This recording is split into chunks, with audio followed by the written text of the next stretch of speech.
Good day to all.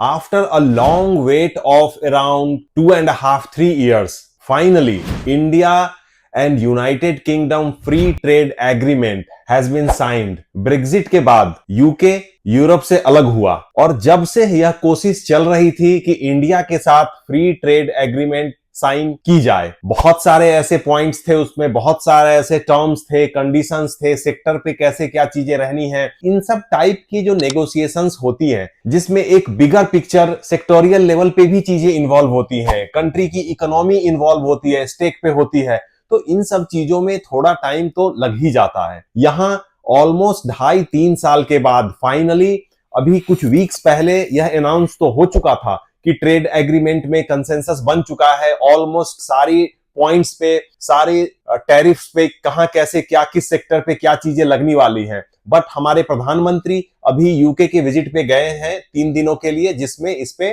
Finally signature और stamp कर दिया गया है। Means now it's in effect. तो इसका धीरे धीरे हमारे इंपोर्ट पे, एक्सपोर्ट पे जो भी ट्रांजैक्शंस हो रहे हैं उन सब पे भी इंपैक्ट आना शुरू हो जाएगा। अभी मैं आपको सिलसिलेवार तरीके से पहले लमसम ऑल अ होल बताऊंगा कि इसका कैसे इंपैक्ट हमारे इंडस्ट्रियल ग्रोथ पे पड़ने वाला है, हमारे एक्सपोर्ट्स पे, हमारे मैन्युफैक्चरिंग पे, and at the end Indian economy पे एज अ होल क्या इंपैक्ट पड़ने वाला है।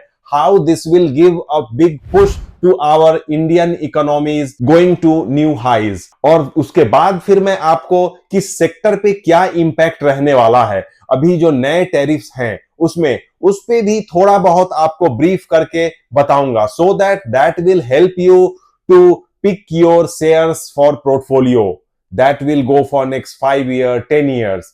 क्योंकि यह एग्रीमेंट अभी 10 साल के लिए है, आगे एक्सटेंड भी किया जाएगा। बहुत सारे ऐसे टैरिफ्स हैं जो फेज वाइज हटेंगे, बहुत स्ट्रेट अवे हट गए हैं। तो चलिए और हम समझते हैं कि कैसे कहां चीजें हुई हैं और वह आगे फ्यूचर में इंपैक्ट क्या रहने वाला है। सबसे पहले हम अगर बात करें तो टैरिफ को एलिमिनेट कर दिया गया है। मींस इंडिया से जो भी एक्सपोर्ट होगी जिस पे पहले टैरिफ लगता था, अब 99% चीजों पे किसी तरीके की कोई टैरिफ नहीं लगेगी। Means it's a free trade for Indian goods. In other words अगर हम बोले तो यूके हमारे लिए एक अब ड्यूटी फ्री मार्केट की तरह हो गया है, जहां जो भी हमारे गुड्स जाएंगे मैक्सिमम सेक्टर्स के, उस पे किसी तरीके का कोई भी कस्टम ड्यूटी नहीं लगेगा। ये तो थी एक्सपोर्ट की बात। वहीं अगर हम इंपोर्ट की बात करें तो फेज वाइज तरीके से यूके के जितने भी गुड्स हैं जो इंडिया में आते हैं, मतलब कि इंडिया इंपोर्ट करती है, उन सब पे भी धीरे धीरे टैक्स या इंपोर्ट ड्यूटी को कम किया जाएगा। जहां अभी 15% तक की इंपोर्ट ड्यूटी लगती है, उनको घटाकर स्लोली 3% तक कर दिया जाएगा। ये over a period of time 1 साल 2 साल 3 साल 4 साल ये डिटेल इस पे वर्किंग की गई है और उन चीजों को हटाया जाएगा। जैसे अगर मैं आपको कुछ एग्जांपल दूं, जैसे लिकर्स हो गए, तो विस्की आपकी हो गई, जिन हो गई, इन सब चीजों पे जहां पहले 150% की इंपोर्ट ड्यूटी लगती थी, मींस जो भी लिकर यूके में इंपोर्ट होता था और वह इंडिया में सेल होने के लिए आता था, उसके ऊपर 150% की ड्यूटी लगती थी।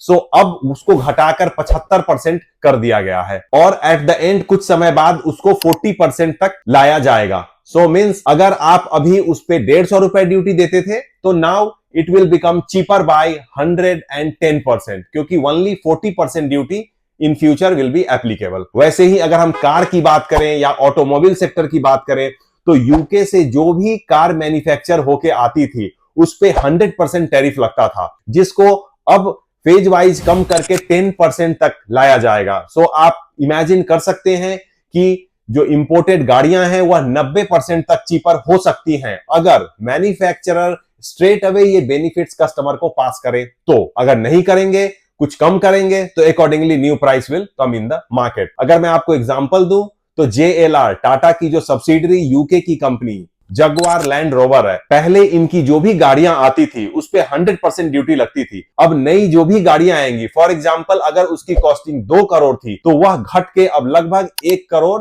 10 लाख तक हो सकती है, if manufacturer and dealers they offer all benefits to the customer. Next bigger area is public procurement access.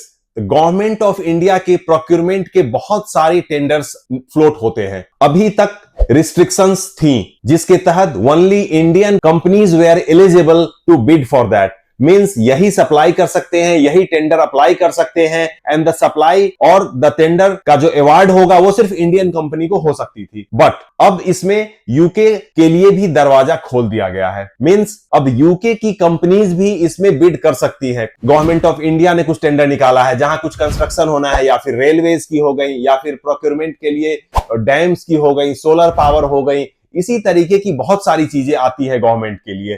तो किसी तरीके का कोई भी टेंडर होता है तो उसमें अब यूके की कंपनीज भी डायरेक्ट पार्टिसिपेट कर सकती हैं। If they are competitive, they are the L1, they are the lowest bidder for that services और product, then of course they can win the tender and वो सर्विस प्रोवाइड कर सकते हैं। अगर मैं वैल्यू वाइज अगर मैं बात करूं तो ऑल टुगेदर 38 बिलियन पाउंड का ईयरली गवर्नमेंट टेंडर निकालती है, छोटे बड़े और हर चीजों को अगर हम मिला दे तो, जो कि लगभग 4 लाख करोड़ रुपए बनता है। तो आप सोच सकते हैं कि यूके के लिए, यूके जैसी एक छोटी कंट्री के लिए ये बहुत बड़ी अपॉर्चुनिटी है उनकी कंपनीज के लिए, जहां अगर हम पॉपुलेशन की बात करें तो पॉपुलेशन कम है, गवर्नमेंट स्पेंडिंग्स कम है, तो उनके लिए यह government sector it's a big market. तो यहां उनके लिए अपॉर्चुनिटी ओपन की गई है कि वो इस बिडिंग में हिस्सा ले सकते हैं, कॉम्पिटिटिव बिडिंग कर सकते हैं और सप्लाईज कर सकते हैं। वहीं हम अगर सर्विस ट्रेड और मोबिलिटी की बात करें तो उसमें भी इंडियन प्रोफेशनल्स के लिए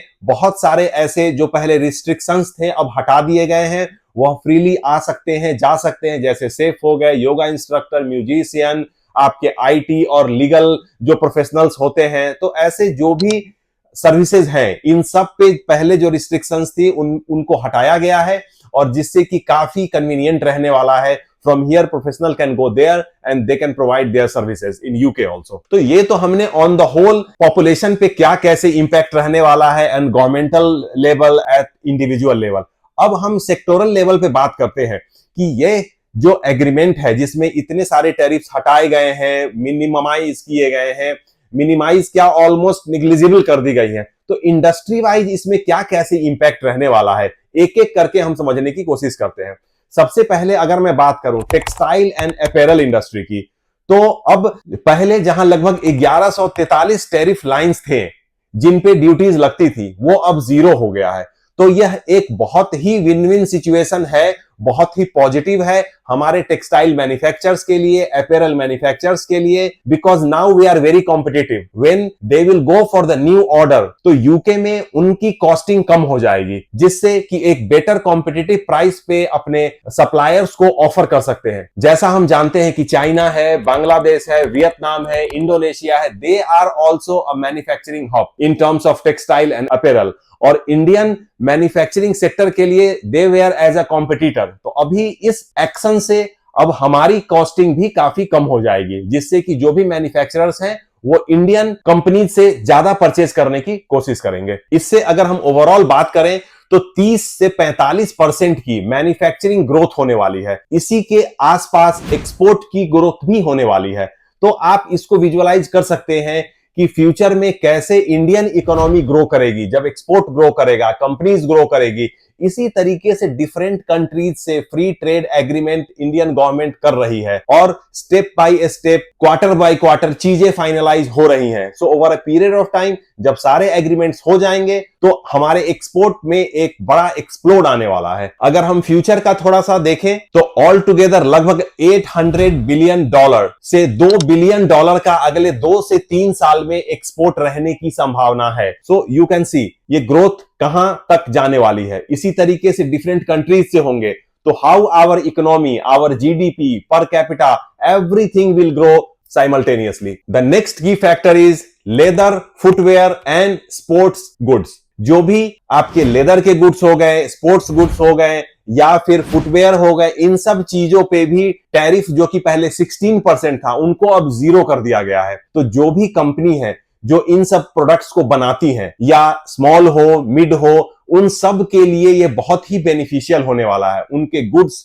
उनके आइटम्स बहुत ही कॉम्पिटिटिव हो जाएंगे अपने अदर कॉम्पिटिटर्स के कंपैरिजन में, सो दैट अब जो भी ट्रेडर्स हैं यूके में वो यहां से आके इन प्रोडक्ट्स को ले जा सकते हैं और ट्रेडिंग कर सकते हैं। अगर हम इस स्पेसिफिकली सेक्टर की बात करें, लेदर, फुटवेयर और स्पोर्ट्स गुड्स, तो इससे एमएसएमई सेक्टर की जो भी कंपनी है, मिड सेगमेंट और स्मॉल सेक्टर की जो भी कंपनी है जो कि गुड्स बनाती हैं और फिर बड़ी कंपनीज को एज अ सब कॉन्ट्रैक्टर रहते हैं और सप्लाई करते हैं, उनके लिए एक बहुत ही एडवांटेज वाला सिचुएशन है। Now the next key sector is gem and jewellery. जैसा हम जानते हैं, इंडियन ज्वेलरीज की डिजाइन या डायमंड की कटिंग डिजाइन ये वर्ल्ड में बहुत ही फेमस है, हर जगह इसकी डिमांड है। पहले जब इस पे भी ड्यूटी थी, अब इसको भी फ्री ट्रेड की कैटेगरी में ला दिया गया है। इससे हमारे जो भी ज्वेलरीज हैं, डायमंड की कटिंग है, डायमंड की ज्वेलरी है, इनके लिए यूके का मार्केट एक ड्यूटी फ्री मार्केट हो गया है। तो अपने प्रोडक्ट शोकेस कर सकते हैं, अपने नए ब्रांचेस खोल सकते हैं, शोरूम्स खोल सकते हैं, और जिससे कि इनकी सेल्स की ग्रोथ भी होने वाली है बहुत ही अच्छे तरीके से। अगर हम फ्यूचर के थोड़ा डेटा पॉइंट के व्यू से देखें तो लगभग 941 मिलियन से लेके 2.5 बिलियन तक की अगले 2 से 3 से 4 साल में इस स्पेसिफिक सेक्टर की ग्रोथ एक्सपेक्ट की जा रही है, क्योंकि डिमांड बढ़ने वाली है, उसके अकॉर्डिंगली रेवेन्यू बढ़ेगी और फिर इनका ग्रोथ बहुत ही अच्छे तरीके से होने वाला है। Now the next key sector is engineering goods and auto components. अगर हम बात करें तो बहुत सारे ऐसे इंजीनियरिंग गुड्स, अगर हम बात करें तो गाड़ियों का स्पेयर पार्ट हो गया, या as a whole automobile sector की पार्ट हो गई, या ऑटोमोबाइल गाड़ियां हो गई, तो इन सब चीजों को भी इस जीरो ड्यूटी फ्री कैटेगरी में रखा गया है। तो अब मशीन सप्लाई करे, ऑटो पार्ट सप्लाई करे, इलेक्ट्रिकल इक्विपमेंट सप्लाई होंगी, उन सब चीजों पे 0% की ड्यूटी रहने वाली है। यहां इस सेक्टर से अगर हम पोटेंशियल एक्सपोर्ट ग्रोथ की बात करें तो 2030 तक यह लगभग 7.5 बिलियन पहुंचने वाला है। Now sector by sector I am giving you the data points, figures दे रहा हूं, सो यू कैन एनालाइज कि आज से 2 साल, 4 साल, 5 साल, 2030 तक कैसे, जब ये ट्रेड ट्रांजैक्शन में कन्वर्ट होंगे, ड्यूटीज कम हो गई हैं तो रिवेन्यूज में कन्वर्ट होंगे, and how Indian economy, Indian GDP वो ऊपर जाएगी। Now the next key sector is chemical and plastic. इस सेक्टर को भी जीरो टैरिफ कैटेगरी में लाया गया है। पहले जो भी इस पे ड्यूटीज लगती थी केमिकल्स के एक्सपोर्ट पे या प्लास्टिक के एक्सपोर्ट पे, उन सबको हटा दिया गया है। अब फ्रीली यहां से एक्सपोर्ट कर सकते हैं एंड यूके यहां से इंपोर्ट कर सकता है। इन सब पे भी टैरिफ जीरो हो गया है। अगर हम इन टर्म्स ऑफ वॉल्यूम ग्रोथ की बात करें तो 30 से 40% का ग्रोथ इस सेक्टर में रहने की उम्मीद है अगले 2 से 3 से 4 साल में। अगर हम इन टर्म्स ऑफ वैल्यू की बात करें तो ये लगभग 650 से 750 मिलियन डॉलर का एक्सपोर्ट होने की उम्मीद है। The next key sector is marine, processed food and plantation product. अब इस सेक्टर को भी जीरो टैरिफ करके इसको ओपन कर दिया गया है। सो सबमरीन से रिलेटेड, मेरीन से रिलेटेड, या आपके सी फूड हो गए, फिश हो गए, श्रिम्प्स हो गए, और इन सब तरीके की प्लांटेशन से रिलेटेड प्रोडक्ट हो गए, उन सब चीजों को फ्री ट्रेड कैटेगरी में डाला गया है, जिसपे पहले 4% से 8.5% तक की ड्यूटी लगती थी, अब 0% ड्यूटी लगनी है। जैसा कि हम जानते हैं इंडियन टी, इंडियन कॉफी, इन सब चीजों की यूके, यूरोप, वेस्ट में बहुत डिमांड है। तो अगर हम देखें तो इस एफटीए से इस प्लांटेशन सेक्टर को भी बहुत ही अच्छा फायदा मिलने वाला है। और अगर हम फ्यूचर ग्रोथ की बात करें तो यहां एक्सपेक्टेड है कि 100% वॉल्यूम ग्रोथ, और अगर हम वैल्यू वाइज भी बोले तो 99.7 to 99.8% जो लाइन आइटम्स हैं उन सब पे ग्रोथ रहने की उम्मीद है। Now the next key sector is IT and professional services. जैसे जानते हैं India is the leader in IT sector, तो इसमें भी 36 नए सेक्टर्स में यूके के एक्सेस को इजी किया गया है। उन सेक्टर्स में अब हमारी आईटी कंपनीज अपना सर्विसेज दे सकती हैं, किसी तरह के जो भी अगर वो सर्विसेज लेना चाहते हैं, एग्रीमेंट करना चाहते हैं, तो वो सब सारी चीजें कर सकते हैं, जिसमें कि वीजा से रिलेटेड सर्विसेज हो गई, सोशल इंश्योरेंस से सर्विसेज हो गई, या फिर गवर्नमेंट के बहुत सारे ऐसे गवर्नमेंट डिपार्टमेंट्स हैं जहां पहले इंडियन आईटी कंपनीज अपने प्रोडक्ट्स को, अपने सर्विसेज को प्रोवाइड नहीं कर सकती थी, वो रिस्ट्रिक्टेड था। अब उन सब में भी ये अपनी बिडिंग कर सकते हैं। इसको हम कोरिलेट करें तो जैसे इंडियन गवर्नमेंट ने अपने गवर्नमेंट प्रोक्योरमेंट के लिए टेंडर ओपन किए हैं कि यूके कंपनी यहां कर सकती है, same way Indian IT company UK की गवर्नमेंट डिपार्टमेंट्स में भी कुछ रिक्वायरमेंट होती है तो वो बिड कर सकते हैं और अपना अगर टेंडर विन करते हैं तो सर्विस प्रोवाइड कर सकते हैं। Next key sector is pharmaceutical and medical devices. अगर हम बात करें, जैसा हम जानते हैं कि अगर जेनरिक मेडिसिन की बात करें या थोड़े इकोनॉमिक मेडिसिन की बात करें तो India is the basket in terms of manufacturing medicine. जो भी एमएनसीज मैन्युफैक्चर करती हैं उनकी कॉस्ट हमेशा हायर होती है इंडियन कंपनी से। दैट्स वाई इंडियन कंपनीज के मेडिसिन की डिमांड हर जगह बहुत ही अच्छी है। बट अब जब उस पे ड्यूटी को जीरो कर दिया गया है तो इससे डिमांड में और इंक्रीज होगा, जिसकी वजह से मैन्युफैक्चरिंग भी बढ़ेगी, रेवेन्यू भी बढ़ेगा, एक्सपोर्ट भी बढ़ेगा और at the end that will help Indian economy to grow to new highs. तो ये तो मैंने आपको जिन सेक्टर्स में 100% फ्री किया गया है, मींस फ्यूचर में अब टैरिफ 0% रहने वाला है, इसकी मैंने जानकारी दी। अब आपको कुछ ऐसे सेक्टर्स के बारे में बताऊंगा जिसको गवर्नमेंट ने प्रोटेक्ट किया है, जैसे अपना एग्रीकल्चर हो गया, डेयरी हो गया, इन सब पे अभी भी गवर्नमेंट ने प्रोटेक्शन रखी हुई है सो दैट कि हमारे फार्मर्स के लिए एक इन्वायरमेंट जो है वो अच्छे से बना रहे। बहुत ज्यादा एग्रेसिवली बाहर की कंपनीज उनके प्रोडक्ट्स को या फूड ग्रेन्स है उनके चीजों में इंटरफेयर ना करें। इसके लिए इसमें फ्रूट्स हो गए, वेजिटेबल्स हो गए, डेयरी प्रोडक्ट्स हैं, इन सब चीजों में स्टिल यूके की कंपनी नहीं आ सकती है फ्रीली। बहुत सारे रिस्ट्रिक्शंस रखे गए हैं, इंपोर्ट ड्यूटी उन पे लगाई गई है सो दैट कि वो अपने प्रोडक्ट को यहां बहुत चीप न बेच सकें। और ऑलवेज इंडियन प्रोडक्ट्स और यूके की प्रोडक्ट जो भी एग्रीकल्चर प्रोडक्ट है, डेयरी प्रोडक्ट है, प्राइस गैप रहे। सो मास के लिए अपना इंडियन प्रोडक्ट इजिली और इकोनॉमिकल प्राइस पे अवेलेबल रहे। इसी तरीके से स्टील और एल्यूमिनियम इंडस्ट्री को उसको भी यूके कार्बन टैक्स एग्जम्पशन से बाहर रखा गया है सो दैट कि अगर यहां की कंपनी कुछ भी स्टील या एल्यूमिनियम के रॉ मटेरियल या फिनिश्ड प्रोडक्ट सप्लाई करते हैं तो उन पे कार्बन टैक्स ना लगाया जाए। इससे भी यहां की कंपनीज को फायदा होने वाला है। तो ओवरऑल अगर हम बात करें तो इसमें गवर्नमेंट ने अपनी तरफ से पूरी कोशिश की है कि अपनी मैन्युफैक्चरिंग को कैसे स्ट्रॉन्ग किया जाए। अब हम मैन्युफैक्चरिंग की बात करें तो या तो टेक्सटाइल हो या फुटवियर हो, लेदर हो, स्पोर्ट्स गुड हो, ऑटोमोबाइल सेक्टर हो, मैन्युफैक्चरिंग में आपके फार्मास्यूटिकल हो। तो ओवरऑल अगर हम देखें तो इंडियन इकोनॉमी को इससे बहुत ही पॉजिटिव बूस्ट मिलने वाला है, जिसका इंपैक्ट हम अगले 2 से 3 से 4 साल में जरूर देखेंगे, जब आपके जो भी फिगर्स हैं वो ऊपर जाएंगे and then the figures will improve also. अगर हम बात करें शेयर मार्केट की तो जैसे जैसे सेक्टर की इंप्रूवमेंट होगी, सेक्टर वाइज कंपनीज की रेवेन्यू इंप्रूव करेगी तो अकॉर्डिंगली उनके शेयर प्राइसेस भी जाएंगे। सो आप अगर इन्वेस्टेड हैं, इक्विटी में हो, म्यूचुअल फंड में हो तो या फिर किसी सेक्टोरल फंड में हो तो आप इन सब इंफॉर्मेशन के बेस पे आप फ्यूचर की प्लानिंग कर सकते हैं कि किस सेक्टर में आपका एक्सपोजर नहीं है, जहां आप एंट्री कर सकते हैं, जहां है उसको आप कैसे बढ़ा सकते हैं and then how you can get benefited with these trade free agreement. कौन सी ऐसी कंपनीज है जिनका फ्यूचर में ग्रोथ और बढ़ेगा, जिनके पास अच्छे ऑर्डर्स आने वाले हैं, अकॉर्डिंगली इंपैक्ट उनका CAGR पे रहेगा। तो इन सब चीजों को आप एनालाइज कर सकते हैं और फिर accordingly you can see and reshuffle your portfolio if it's necessary. इसी तरह के मोर इंफॉर्मेटिव वीडियो के लिए please like my video, don't forget to subscribe my video. By the time I come with the next video, stay safe, stay healthy, bye for now, thank you.